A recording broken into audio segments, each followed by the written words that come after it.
성경은 성민 이스라엘의 역사를 통하여 교훈을 가져다 주는데, 한마디로 어떤 왕이 나라를 다스리는가 따라서 나라의 흥망성쇠가 결정됩니다. 오늘 우리가 읽었던 이 성경, 그 제목이 열왕기 상하, 이렇게 열왕, 역대 왕들의 기록이다, 그런 뜻입니다. 그래서 그 왕들이 어떤 정치를 펼쳤느냐에 따라서 이스라엘이 흥하기도 하고 망하기도 하고 그랬다는 것을 보여주고 있습니다. 오늘 본문의 주인공 히스기야는 이스라엘도 우리처럼 북쪽, 남쪽으로 나눠져 있었는데, 북쪽에는 이스라엘, 남쪽에는 유다, 이렇게 되어져 있습니다. 그래서 남쪽 유다의 왕이 히스기야인데, 자, 히스기야에 대해서 여러분 그 한 장 앞에 두 장 넘겨보세요. 18장에 먼저 이렇게 보시면, 히스기야가 왕이 됐는데 18장 3절부터 8절까지 읽어봅니다. 시작. 히스기야가 그의 조상 다윗의 모든 행위와 같이 여호와께서 보시기에 정직하게 행하여 그가 여러 산당들을 제거하며 주상을 깨뜨리며 아세라 목상을 찍으려 모세가 만들었던 목뱀을 이스라엘 자손이 이때까지 향하여 불향하므로 그것을 부수고 너무 쓰다니라 일컬었더라. 히스기야가 이스라엘 하나님 여호와를 의지하였는데 그의 전후 유다 여러 왕 중에 그런 적이 없었습니다. 그가 떠나지 아니하고 여호와께서 모세에게 계명을 지켰더라. 여호와께서 그와 함께 하시매 그가 어디로 가든지 형통하였더라. 저가 앞으로 왕을 배반하고 섞이지 아니하였고 그가 블레셋 사람들을 쳐서 가사와 그 사방에 이르고 망대에서부터 견고한 성까지 이르렀더라. 아멘. 어쨌거나 이 히스기야는 참 귀한 하나님의 사람으로 살았다. 여호와 보시기에 정직하게 행했다. 4절에 여러 산당들을 제거했다. 여러 우상들을 깨뜨렸다. 그래서 모세가 만들었던 목뱀을 이스라엘 자손이 그때까지 이것을 향하여 그 목뱀, 노수로 만든, 구리로 만든 이것을 우상같이 숭배함으로 이것을 부수었다라고 했죠. 그리고 5절에 보니까 그가 하나님 여호와를 의지하였는데 그의 전, 후, 유다 여러 왕 중에 그러한 자가 없었다. 아주 철저한 신앙인이었다라고 하는 것이죠. 구체적으로 6절 보여 그가 여호와께 연합하고 하나님에게서 떠나지 않고 마음이 떠나지 않고 여호와께서 모세의 계명을 지켰다. 그랬더니 하나님께서 그와 함께 하시면 그가 어디로 가든지 형통하였더라. 할렐루야. 저 여러분께서도 이렇게 신앙생활을 바르게 유지함으로 말미암아 이런 은혜가 넘쳐나기를 간절히 축복합니다. 그런데 문제는 이런 복을 받고 있는데도, 은혜가 있는데도 환난은 오더라고 하는 것입니다. 우리 인생에서도 잘 될 때, 잘 나갈 때, 좀 부유해질 때 갑작스런 시험거리도 생기고 또 나를 넘어뜨리게 할 만한 요소들이 생겨나는 것도 왕왕 볼 수가 있습니다. 이제 한 장 넘겨서 19장을 보니까 아수르라고 하는 북쪽의 오랑캐 민족이 유다를 침략합니다. 그런데 이 나라가 워낙 크니까 유다는 상대가 안 되죠. 한마디로 내가 너희들 박살내기 위해서 왔는데 좋게 말할 때 항복해라. 그런 협박 편지예요. 그래서 19장 14절 한번 보실까요? 자, 19장 14절. 이와 같은 것을 갖고 히스기야가 어떻게 합니까? 사자의 손에서 편지를 받아보고 여호와의 성전에 올라가서 히스기야가 그 편지를 여호와 앞에 펴놓고 그 앞에서 기도하여 이르되 이스라엘의 하나님 여호와여 주는 천하 만국의 홀로 하나님이시라.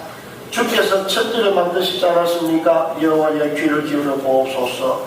눈을 떠서 보시옵소서. 그러면서 우상을 섬기는, 귀신을 섬기는 그런 악한 무리가 우리나라에 쳐들어와서 항복을 요구하고 있습니다. 하나님, 우리 나라를 건져 주시옵소서. 왕이 먼저 하나님 앞에 엎드린다고 하는 것은 얼마나 든든한 일인지 모릅니다. 미국의 남북 전쟁 때에 에브라함 링컨이 총사령관이었는데 그가 흑인 해방을 목표로 하여서 하는데 남부에 있는 사람들은 목화가 주 생계이기 때문에 이것으로 솜을 만들고 배를 짜고 온 세계 수출하고 잘 먹고 사는데 이 링컨이 이것을 종사하는 노동자들, 주로 흑인들이죠. 이 흑인들을 인권을 찾아줘야 된다. 그렇게 해서 생긴 게 남북전쟁. 근데 이게 처음에 너무 어렵고 힘이 들고 그런 비참한 결과들이 많이 있었죠. 그런 가운데 어느 날도 게티즈버그라는 유명한 그 전쟁에서 이 사령관들이 답답해서 총사령관 링컨을 찾아야 되는데 시간에 대해서 링컨이 자기 숙소에서 나오질 않는 거예요. 그래 각하 무슨 회의를 해야 되는데 왜 이러고 있습니까? 조용하다. 죽었나? 그래서 살펴보니까 링컨이 거기에 엎드려서 하나님 앞에 기도하고 있는 모습이 발견이 되어졌습니다. 링컨이 울부짖습니다. 하나님, 이 나라 불쌍히 여겨주옵소서. 우리가 어쩌다가 이렇게 둘로 나눠져서 서로가 서로에게 총뿌리를 겨누고 이렇게 살아가느냐. 어제든지 이 나라 평화가 하루 속에 오기를 원한다. 간절한 기도를 먼저 드렸다.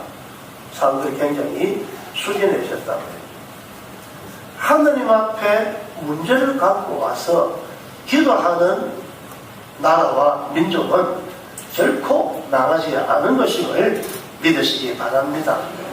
그 승리가 남북전쟁이 아주 결정적인 승리가 되어서 마침내 이 전쟁은 링컨의 승리로 끝을 맺게 됩니다.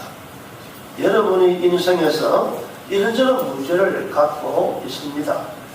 그것을 갖고 있을 때에 어떤 사람 앞에 찾아갈 것이 아니라 사람 앞에 해결하려고 할 것이 아니라 여러분의 문제를 하나님 앞에 먼저 갖고 오시기 바랍니다. 주님 앞에 기도하고 주님 앞에 아뢰이고 주님 앞에 기도할 때 하나님께서 들어 응답하여 주시는 역사가 이 시대에도 일어나는 줄로 믿습니다. 그리고 34절 보십시오. 이와 같이 간절한 마음으로 기도하고 났더니만 자 34절에 35절에 봅시다. 이 밤에 여호와의 사자가 나와서 앞으로 진명해서 군사 18만 5천 명을 친지라. 아침에 일찍 일어나 보니 다 성장이 되었더라. 그 옛날에 18만 5천 명이라는 그 어마어마한 군사가 하나님의 사자가 무엇으로 어떻게 이들을 쳤는지 자기들끼리 오해를 해가지고 싸웠는지 전부 다 죽었더라. 송장이 되었더라. 하나님께서 기적적으로 관여해 주신 것 아닙니까?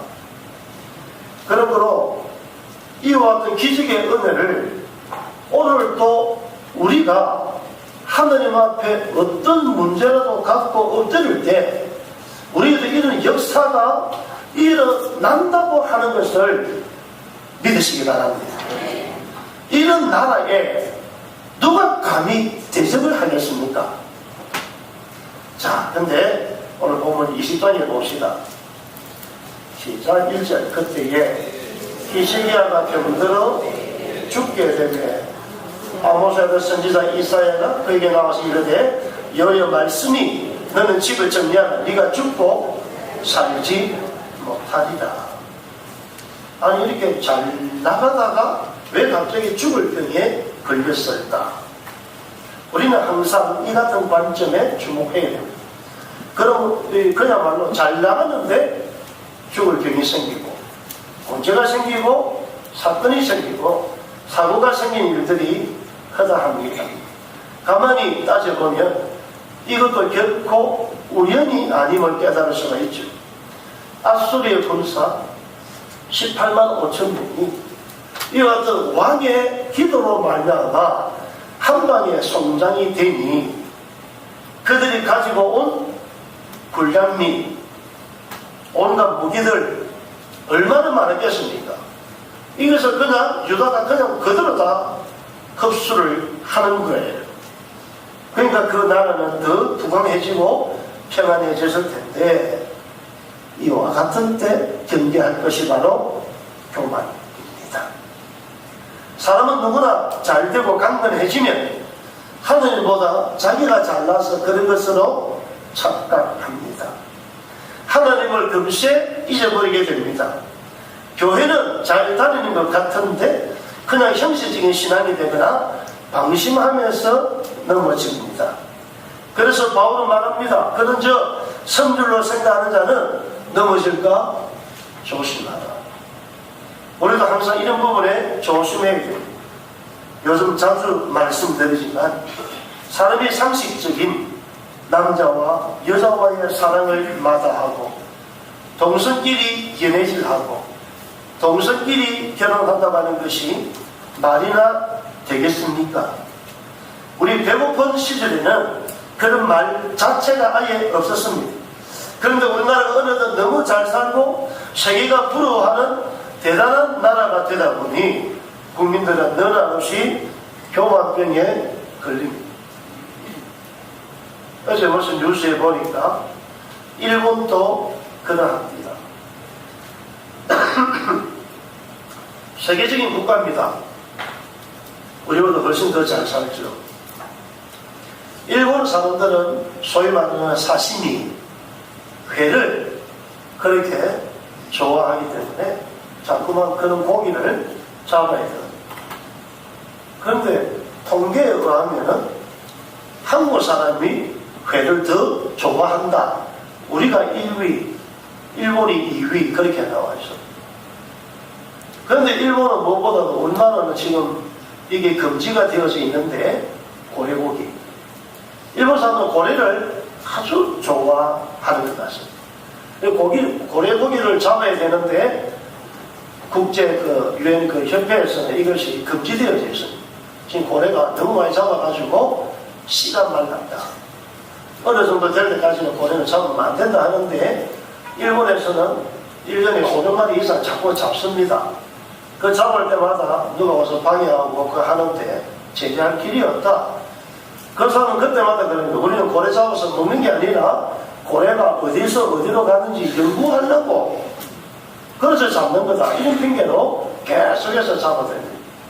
어제 유엔에서 무슨 사람들이 부딪혔는데 고래를 잡으면 되나 안 되나?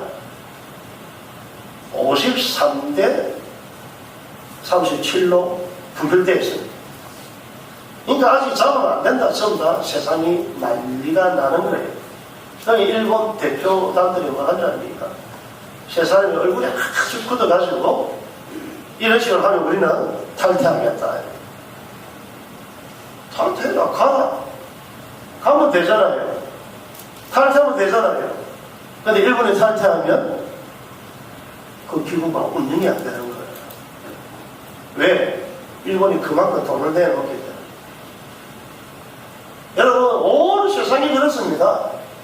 우리나라도 지금 어디서 대접받고 있는 건 우리가 잘 살기 때문에 그렇지, 우리 경제가 무너져봐요. 우리 쳐다도 안 봅니다.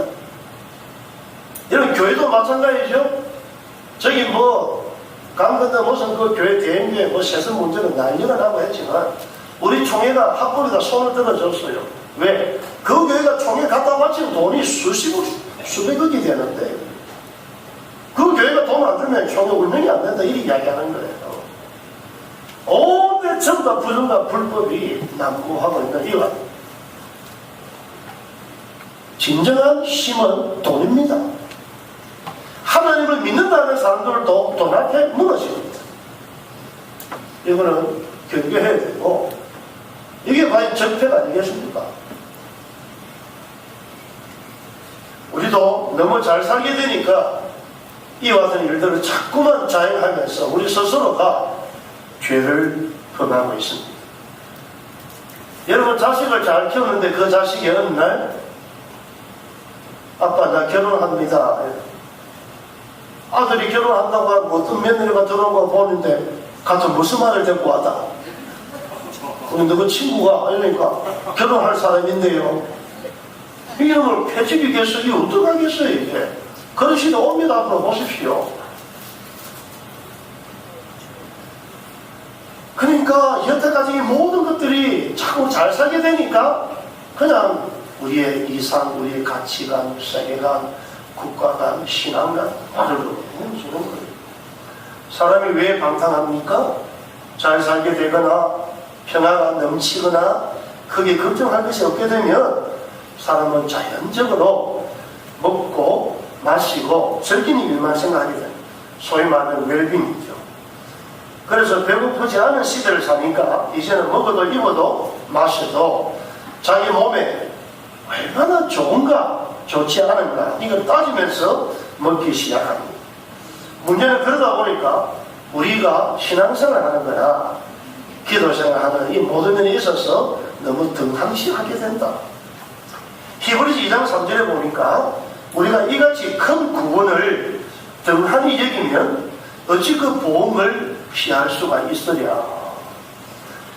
우리가 예수님을 나의 주 나의 하느님으로 그리스도로 믿음으로 말미암아 구원을 받았습니다.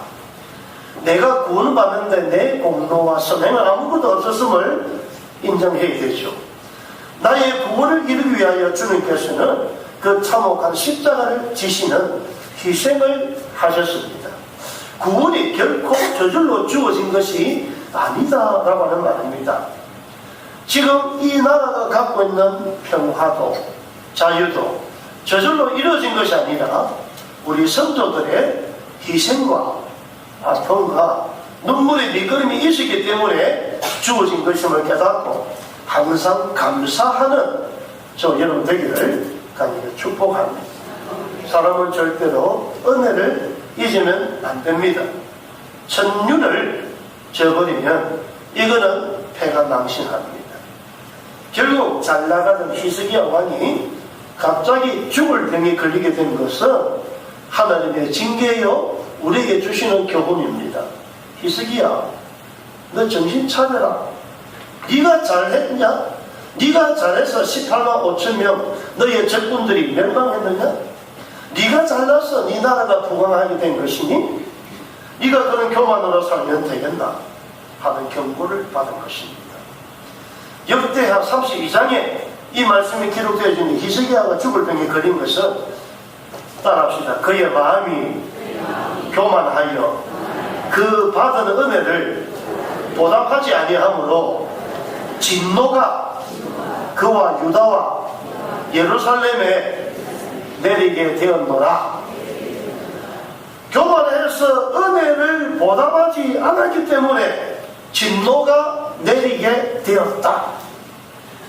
히스기야의 죽을 병은 결국 그의 교만, 죄 때문이라고 하는 것을 성경은 증거합니다. 그런데 이와 같이 죽을 병에 걸렸던 히스기야, 자 오늘 본문 2절 3절 봅시다. 네가 살지 못하리라 하니까 히스기야 어떻게 했죠? 2절 3절 읽읍시다. 시작.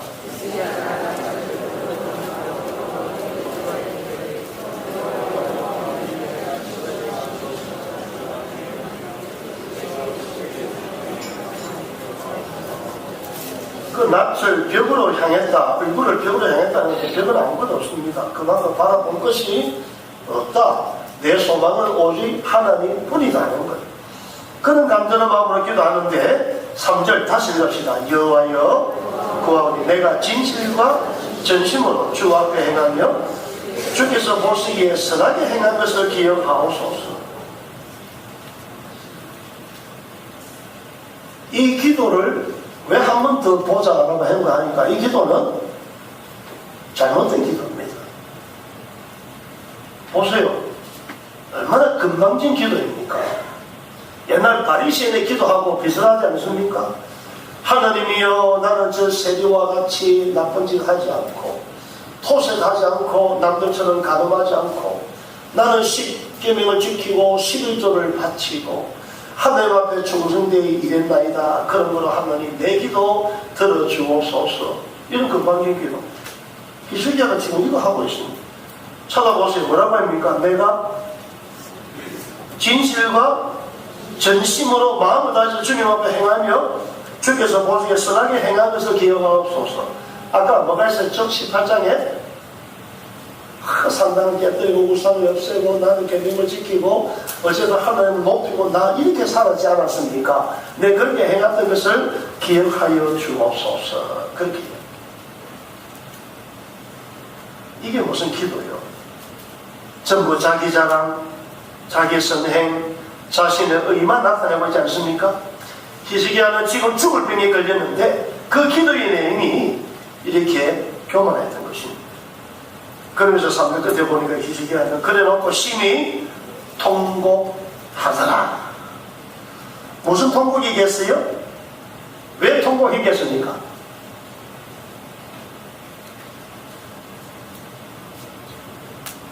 병도 안 걸려봤나? 왜 통곡했겠어요? 예? 무슨 병? 무슨 암?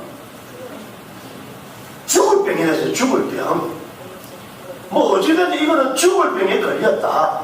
하나님께서 치셔서 이제 곧 죽는다라고 하는데 뭐라고 하죠? 그러니까 통곡을 했죠. 여러분 여기서 우리 자신도 살펴봅시다. 나도 그렇고 히스기야도 그렇고 여러분도 그렇고 통곡의 기도 해보셨습니까? 그 통곡의 기도가 내 재산의 피해 때문에 사람에게 배신당한 것 때문에 정말 기가 막힌 일들 때문에 그런 것 때문에는 우리가 통곡을 했는데 내가 하나님 앞에 어떻게 살았느냐, 나의 죄와 허물 때문에 통곡하며 기도하고 부르짖어 본 적이 있느냐? 우리의 반성입니다. 히스기야는 믿음의 기도가 아닌 그저 자신이 살려고만 하는 생각밖에 없었다는 말이죠. 그런데도 불구하고 하나님께서는 그런 히스기야에게 한 번 더 기회를 주셨습니다. 응답하기를 4절 읽어봅시다. 이사야가 성읍 가운데까지도 이르기 전에 여호와의 말씀이 그에게 임하여 이르시되 너는 돌아가서, 자 여러분 읽어보세요. 성경이 참 재미가 있죠. 이사야가 어디까지? 성읍 가운데까지도 이르기 전에 왕은 어디 있어요? 성 안에 있습니다. 궁궐에 있습니다. 잘났습니다. 그의 문명 왔습니다. 이 와서 이야기했죠. 당신은 죽습니다. 하나님의 말씀. 그래가지고 돌아갑니다.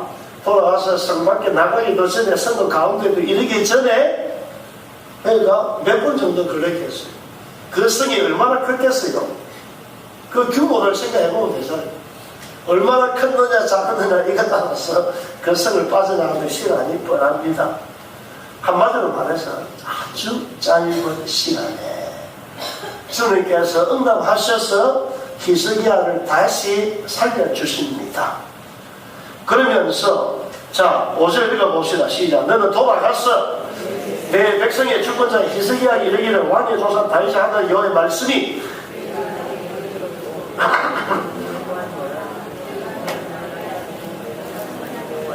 내가 네 날에 6절 내가 네 날에 15년을 더할 것이라. 한마디로 뭐요? 네가 지금 죽을 병에 걸렸지만은 내가 다시 너를 사하고 15년 생명을 연장하여 주겠노라. 히스기야 나이가 이때 39살이었습니다. 54세에 죽습니다. 그래가지고 이 히스기야를 낫게 하시는데 8절에 보니까 무슨 징표가 있나이까? 라고 하니까 그 9절 끝에 이사야가 말하기를 해 그림자가 식도를 나아가게 하면 되겠느냐? 뒤로 물러가게 하면 되겠느냐? 여기 보세요. 옛날 그 해가 있잖아요. 해 그림자가 이제 옛날 해시계 밑에 있습니다. 그런 해를 중심으로 해서 짝대기 하나 꽂아 놓은 거예요. 그 해가 이렇게 움직이니까 그 그림자 따라서 몇 시경, 우리 이제 정확하지는 않지만 대충 몇 시 이런 게 있잖아요. 그래 눈금이 끊어놨습니다. 그런데 해가 저쪽으로 넘어가는데, 해가 저쪽으로 가는데 이쪽으로 다시 돌아올 수는 없잖아요. 그러니까 히스기야가 그것에 대한 정확한 증거로 해가 뒤로 10도만 물러가면 좋겠다.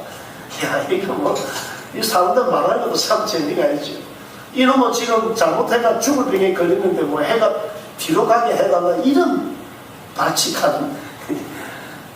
그런데도 하나님께서는 이와 같은 히스기야에게 전등을 해 주신, 해가 흘러가다가 뒤로 10도 물러가게 되는, 말 그대로 한 사람을 살리기 위해서 우주론적인 대역사가 일어났다. 할렐루야. 여러분, 이렇게 복을 받은 사람이 세상에 있을까요? 여러분 한번 생각해 보십시오. 이 지구가 온 우주에 비하면 사실 먼지보다 더 작죠. 너무 작습니다. 뭐 보이지도 않습니다. 거기에 70억 인구가 버글버글하게 살고, 거기서 뭐 좌파, 우파, 공산주의, 민주주의 저끼리 싸우고, 매일같이 역사 일로 지금까지 계속 전쟁을 하고, 지금도 어느 나라에서 계속 전쟁하잖아요. 끝도 없이. 인간이 그래 살아서 뭐하니? 보니까 세포보다 더 작은데. 그런데 이 지구를 위해서, 그 안에 있는 사람들을 위해서, 그 70억 인구 가운데 더 그가 보이지 않는 히스기야를 위해서 이 우주가 그냥 질서대로 돌아가는데 가다가 잠깐 멈춰버리고 뒤로 물러가 버렸다. 여러분, 이게 말 되겠어요? 이게 말도 되지 않는 어마어마한 기적의, 우주의 기적의 역사가 히스기야를 위하여 일어났다. 저와 여러분들이 이런 축복받는 하나님의 사람 되기를 주님으로 축원합니다. 이거보다 더 큰 은혜가 세상에 어디 있겠어요? 한 사람을 살리기 위하여 우주까지 관여하셔서 움직이시는 하나님. 날 사랑하신, 날 사랑하신,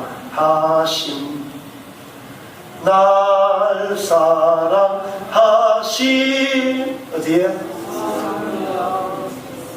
성경에 써있네. 믿습니까? 히스기야 같은 사람도 사랑하셨다. 하나님 나를 왜 외면하시겠습니까? 겉으로 나타난 문제가 오늘 본문 12절 말씀입니다. 자, 읽어봅시다. 그때에 또 13절,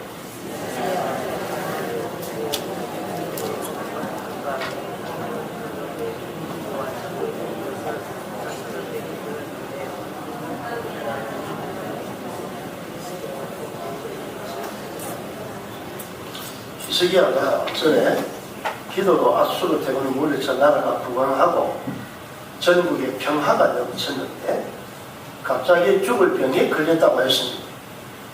그 원인은 그의 교만이라고 성경은 분명히 증거했죠. 하나님께서 다시 살려주십니다. 이런 이야기를 먼 나라, 이웃 나라, 바벨론의 왕이 이 소문을 들었습니다. 그래서 이런 히스기야, 기적을 2번이나 체험했던 히스기야, 18만 5천 앗수르 군대를 물리친 히스기야에게 함께 하신 하나님, 자기가 죽을 병에 걸렸는데 이제는 죽는다 했는데도 하나님께서 우주를 움직이시사 낫게 하시는 하나님, 그 하나님께 대하여 놀라고 이런 히스기야를 위로하고 또 그 하나님께 대해서 알기 위하여 왕이 사절단을 보내어서 찾아갔습니다.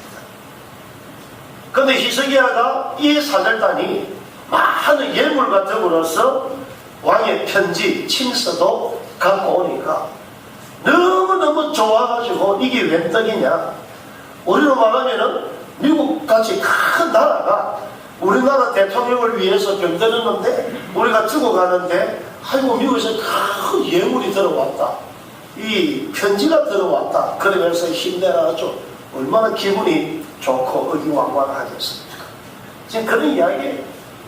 그런데 히스기야가 13절 다시 읽어보세요. 이런 사자들의 말을 듣고 자기 읽어보세요. 자기 보물고에 금은과 향품과 오면은 기름과 그의 굴기고, 군대 모든 무기고입니다. 창고 모든 것을 다 사자들에게 보였는데 왕궁과 그의 나라에 있는 모든 것 중에 히스기야가 그 사절단에게 그에게 보이지 아니한 것이 없더라. 미쳤어요.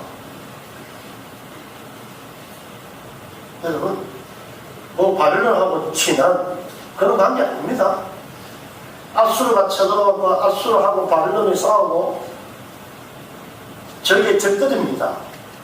그런데 자기한테 위로하고 완도가 했지만은 사실은 정탐 아닙니까? 아니 너무 감사하다 하고 돌려보내면 되는 거지, 자기 무기고까지 비밀스러운 모든 것까지 향품까지 여러가지 좋은 것들을 전부 다 보여줘야 할 필요가 있느냐?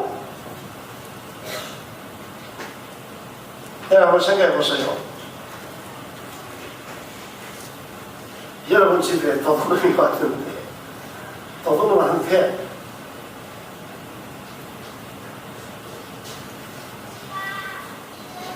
여러분 금은 폐물 같은 거 어디 넣어놨어요?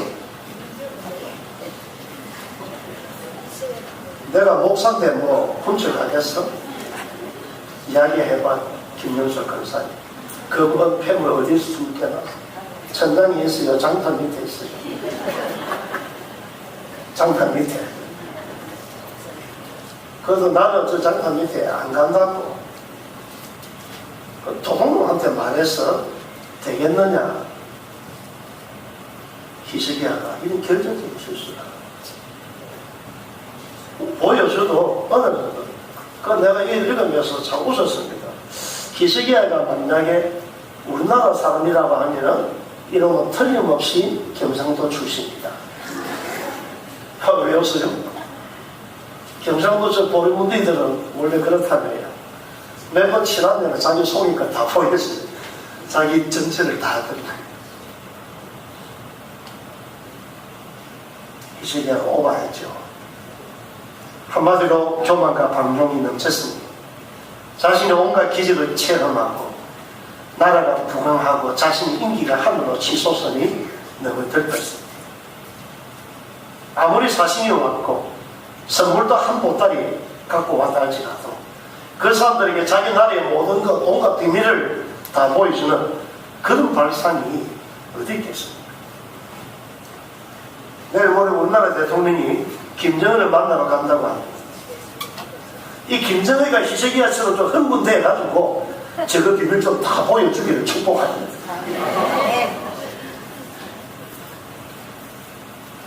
반면 우리가 보여서는 안 되죠. 그 이름을 위해서 기도하십시오. 여러분, 마음이 흥분돼가 자기들 보물 찾고 여기 가면 보물 있고 뭐가 있고 우리 여기 무기고에 우리가 핵이 있다, 미사일이 수백 개다, 탱크가 몇백 대 있다, 이런 식으로 자기 국력을 과시하고 자랑하고, 그 뭐예요? 너희 바벨론 우리나라 함부로 어신여기지만 함부로 쳐줄 생각하지만 그래서 보여준 거예요. 자기 국력을 보여주고자 했던 거죠. 손자병부에 나와있지만 지피지기하면 백전백승이라. 100번을 싸워도 100번 이긴다. 나를 알고 저를 알다. 자기는 아는데 저를 알 수가 없는데 한치 이 물결도 알 수가 없다고 했는데 사람의 마음은 어떻게 알아요? 그런데 바벨론 이 적군들한테 자기 모든 것을 다 보여주었다. 결정적인 실수였죠. 이에 대해서 너무 이사야가 놀래가지고 14절 끝에 히스기야가 이르되 이들이 누구냐, 어디서 왔느냐, 먼 지방 바벨론에서 왔나이다.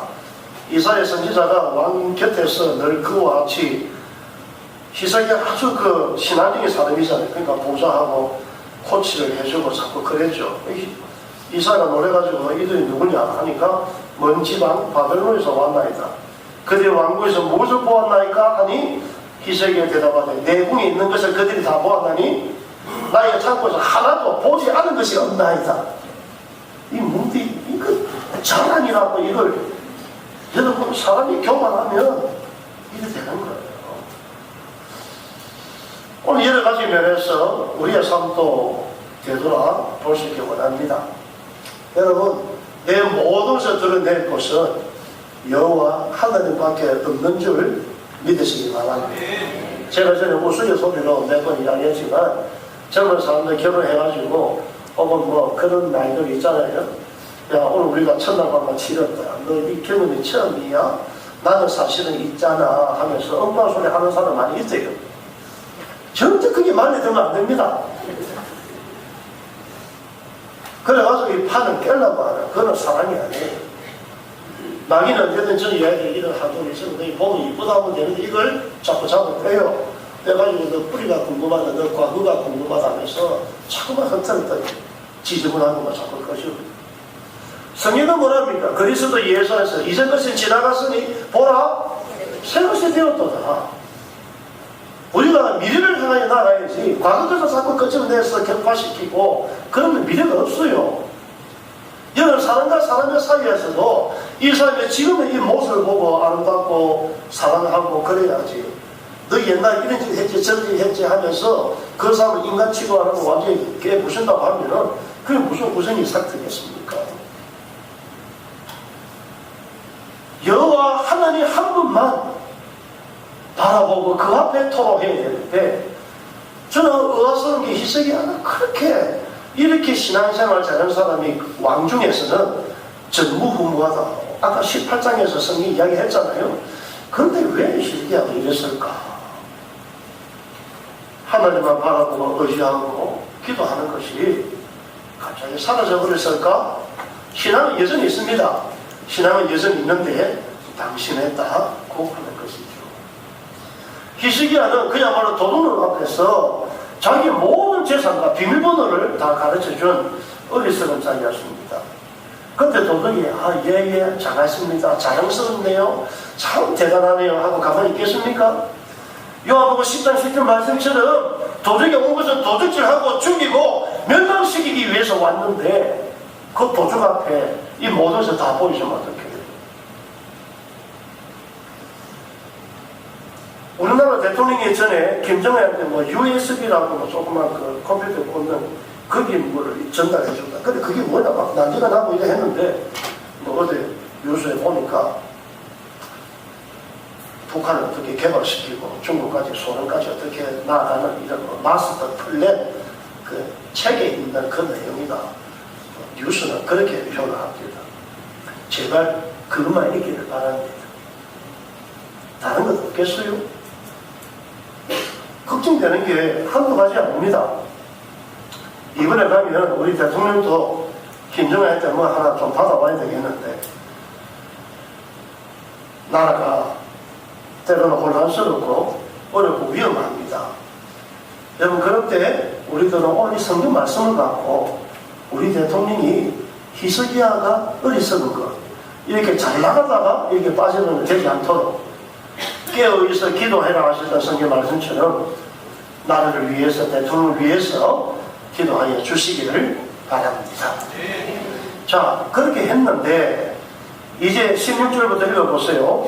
이사야가 히스기야에게 이르되 여호와의 말씀을 들어서서 여호와의 말씀이 날이 이르면 왕궁의 모든 것과 왕의 조상들은 오늘까지 쌓아두었던 모든 것들이 바벨론으로 옮김만 되고 하나도 남지 않을 것이요. 이 나라를 빼앗긴다는 거예요. 비밀을 보이기 때문에 잡혀간다. 또 왕의 몸에서 난 아들 중에서 사로잡혀 바벨론 왕궁의 황가의 내시가 되고 그렇게 끌려가게 되겠습니다. 왜 이런 미친 짓을 했습니까? 내한테 아무 언어도 하지 않고 어느 국가의 모든 비밀을 다 보여주는 이런 어리석은 사람이 세상에 어디에 있습니까? 그러면 히스기야가 어떻게 되겠어요? 원래 자기가 늘 했던 것 같이 내가 잘못했구나 이거 어떻게 하면 좋으냐 하나님 앞에 기도하자 이런 모습으로 나타나야 되는데 자 19절 읽어보세요. 히스기야 이 참 얼마나 이해가 기가 막히고 하니까 자 읽어보세요. 히스기야가 당신이 전한 바 여호와의 말씀이 선하면 옳습니다. 아, 그렇게 되겠네요. 그리고 뭐랍니까? 또 이르되 만일 내가 사는 날에 태평과 진실이 있을진데 어찌 선하지 아니하리요. 이거 완전 미치는 거예요. 이거 무슨 말입니까? 비록 다음에 언젠가 우리나라가 깨지고 바벨론에 이렇게 침략을 당해서 망한다 할지라도 내 후손들이 내시가 되고 끌려간다 할지라도 내가 사는 날 동안에 괜찮으면 막 이거 하나님 이 말씀이 참 옳다고 믿습니다. 이런 또라이가 어디 있어요 세상에. 이런 세계에서 나라가 지금은 괜찮은데 앞으로 몇십 년 뒤에 혹은 뭐 100년 뒤에 50년 뒤에 얼마 안 가서 바벨론 침략받았죠. 이 모델을 보여주니까 바빌론은 모든 것을 준비하잖아요. 그래서 무기고까지 다 봤으니까 얘들이 없는 거 그래서 공격해서 들어오는 거예요. 그러니까 우리가 이 성경 구약 성경은 전부 다 그런 역사가 다 기록되어 있는 거죠. 결국은 이들이 비참하게 되니까 전부 다 와서 전부 다 살육을 당하고 백성들 전부 다 죽고 겨우 어디 뭐 어느 성에 남아있던 사람들은 이 성에 갇혀져 있으니까 그것을 먹을 것이 없으니까 밖에는 다 바벨론 불사들이 있으니까 오늘 우리 자식 잡아먹고 내일은 너희 자식 잡아먹고 이런 식으로까지 생명을 연장하려고 비참한 신사가 되고 그런 식으로 사람이 전부 다 전멸을 하는 거예요. 그 중에 뭐 다니엘 같은 사람, 사도니까 메사 가면는 같은 사람, 좀 똑똑하고 괜찮은 사람들, 너희들 같은 사람들, 그런 사람들은 또 포로로 끌려갔죠. 거기서 무슨 내시같이 황강같이 그렇게 일하고 그러다가 하나님의 은혜로 말미암아 그들에 의해서 70년 만에 더 돌아오게 되는 역사가 일어나지 않습니까? 우리가 굉장히 조심히 그러니까 어쨌든 내가 사는 날에는 태평하면 된다. 내가 사는 날 동안에는 이 뭐 괜찮지 않겠느냐. 그러면 아무 일 없지 않겠느냐. 여러분 우리는 후손을 위하여 일을 해야 돼요. 우리 자손을 위하여 남겨야 돼요. 그니 그는 뭐 누구요? 스피노자는 누군가 사과나무 그 이야기 있잖아요. 그 뭐라 하더라. 오늘 지구가 멸망 내일 어쨌든 뭐 멸망한다고 해서 나는 오늘 뭐예요? 사과나무 심겠다. 왜 심어요? 어쨌든 살아남는 후손이 먹으라고. 이게 우리 인류의 정신이 되어야 되는 거예요. 히스기야가 너무 몰상식한 대답을 했다. 나라가 망하든지 말든지 내 살아날 동안에만 일단 편안하면 괜찮다. 이런 괘씸한 이게 무슨 왕이에요. 또 자 21절에 보세요. 시작. 히스기야가 죽었다 하는 거죠. 근데 그 다음 뭐예요? 그 아들 므낫세가 대신하여 왕이 되었다. 21장 1절 므낫세가 왕이 될 때 나이가 몇 살? 12살이 됐어. 그런데 2절 3절 이 쪽에 한번 보세요. 보면은 아버지가 그렇게 허물었던 이 악한 것들 나쁜 것들 다시 다 세우고 세상에 또 그 므낫세만큼 유다 왕 중에 악한 왕이 없었더라. 난 그런 놈. 아니 아버지는 그렇게 좋은 왕이었더라 라고 했는데 자기 아들 므낫세는 그렇게 나쁜 왕. 이런 나쁜 놈이 세상에 어디 있느냐. 아버지가 이렇게 한 것들 전부 다 때려 부숴버리고 다시 우상을 세우고 다시 영광을 만들고 그래서 이 미친 짓을 하는 거예요. 저는 여기서 그런 생각합니다. 여러분 지금 그 39살이었던 그 히스기야가 몇 년 더 산다고 했죠? 15년 더 산다. 그러면은 그 54세까지 자기가 살게 되는데 자 므낫세가 왕이 되었을 때 나이가 몇 살이다? 12살이었어요. 그러면 자기가 죽을 병에 걸렸을 때는 므낫세가 아직까지 태어나지도 않은 거예요. 그런데 이런 큰 일을 겪고 치렀다고 하면은 내가 정말 잘못되면 앞으로 정말 이 나라가 위험하겠구나. 어쨌든 내가 자식 교육을 잘 시켜야 되겠다. 신앙적으로 잘 시켜야 되겠다. 아버지가 그런 마음 없겠습니까? 그런데 그래 안 했다는 거죠. 그래서 뭐 몇 년 뒤에 므낫세가 이 자기 아들이 태어났는데 이 애를 옆에 이스라엘 선지자가 있는데 선지자를 통해서 잘 교육을 시켜야 될 것 아닙니까? 교육을 시키지 않고 엉덩이에 나오 말 그대로 반 신앙적으로 나가니까 이 므낫세 약한 놈이 나중에 그 아버지 시대의 선지자 이스라엘을 톱으로 켜서 죽이는 그런 망나니가 되는 거예요. 오죽하면 오늘 성경에 이런 악한 왕은 세상에 전에도 후에도 없었다. 여러분, 자식을 위해서, 내 후손을 위해서 아무것도 하지 않아. 내 시대에 지금 편안하다, 이것을 끊는다고 하면은 여러분 후손이 세상을 완전히 뒤집어 놓을 겁니다. 악마가 될 거예요. 아까 우리 아이들 뭐 율동하고 얼마나 귀엽고 쳐다만 봐도 이쁘죠. 왜 그럴까요? 젊으니까. 벌쩍벌쩍 뛰잖아요. 우리 몇 번 벌쩍벌쩍 뛰면은 일주일 동안 몸살해요. 요새 교회 보니까 나도 인기가 좀 많이 시들었다 하더라고요. 그러면 누구 좋아하나 하니까 저희 김규남 30살짜리 제 젊은 전도사를 좋아한다 이러더라고요. 왜 그런데? 이거 하니까 젊잖아요. 그거 가서 커서 기대고 특별히 한 건데 전도사님을 보면 막 안으려고 하고 막 이래 늙은 것들이 말이야. 그저 젊다고.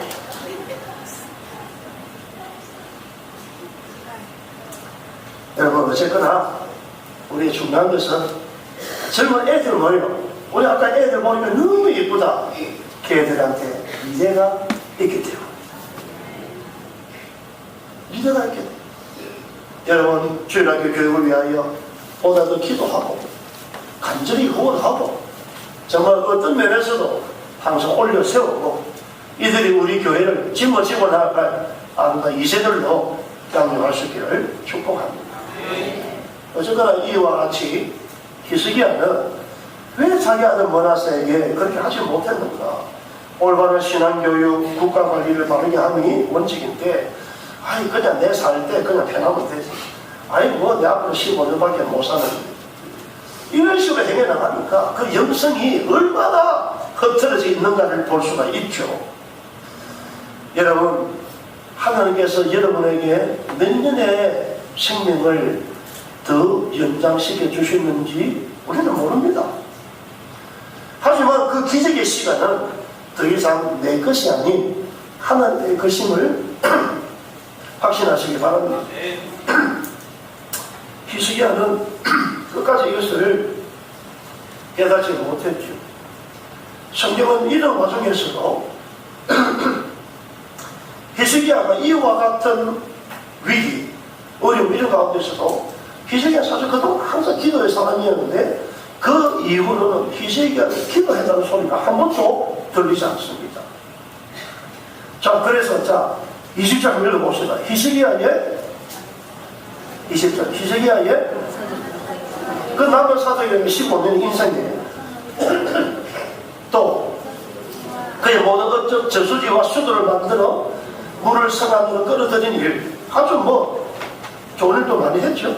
유다왕 역대 지략 역사에 기록되지 않았느냐, 기록이 잘 되어 있다, 그런 뜻이.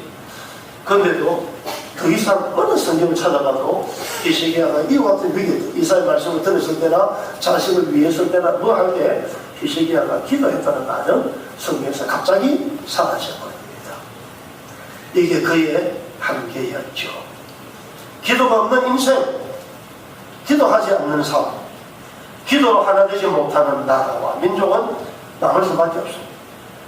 우리 일전에 배웠던 것처럼 사무엘이 나라를 위하여 기도의 광장 미스바로 모이지 않았습니까?